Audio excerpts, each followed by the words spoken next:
కాపు రిజర్వేషన్లపై ముద్రగడ చేస్తున్న దీక్షకు కృష్ణా జిల్లా వ్యాప్తంగా రాజకీయాలకు అతీతంగా మద్దతు పలికారు. ముద్రగడ పట్ల రాష్ట్ర ప్రభుత్వం అనుసరిస్తోన్న వైఖరి పట్ల కాపు నేతలు మండిపడుతున్నారు.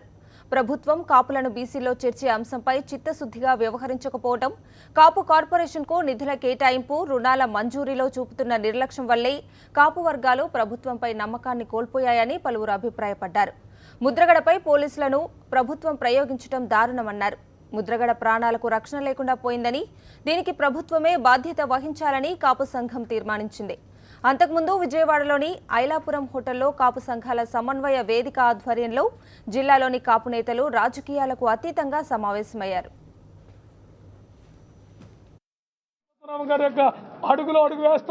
చివరి వరకు కూడా ముద్రగడ పద్మనాభం గారి ఆశయాన్ని సాధించే వరకు కూడా ఈ రాష్ట్రంలో ఉన్నటువంటి కాపులందరూ కూడా ఒకే మాట ఈ మా జెండాలు కానీ మా కండవాళ్ళని కూడా పక్కన పెట్టేసి ఆఖరికి మొత్తం ఏకపక్షంగా మేము చేసేది ఏంటంటే కాపు జెండాతోనే వెళ్తాం తప్ప ఇంకో రెండో జెండాతో మేము వెళ్ళాం. చంద్రబాబు నాయుడు గారు పుట్టిన రాజకీయాలు చేస్తున్నాడు.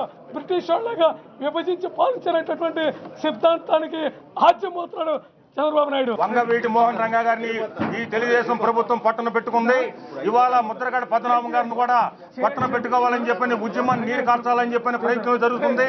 ఆయన రాష్ట్ర వ్యాప్తంగా తిరుగుతున్నాడు కాబట్టి ఆగస్టులో వీళ్ళు బీసీ ఉద్యమాన్ని బీసీలుగా కాపులు చేయకుండా ఉండడం కోసం ఆయన ఉద్యమం చేస్తానని చెప్పని కార్యకర్తల మీద కేసులు గీసులని చెప్పి బెదిరించి లొంగ తీసుకుని ముద్రగడ పద్మనాభాన్ని అంతమర్చాలని చెప్పి చూస్తున్నారు.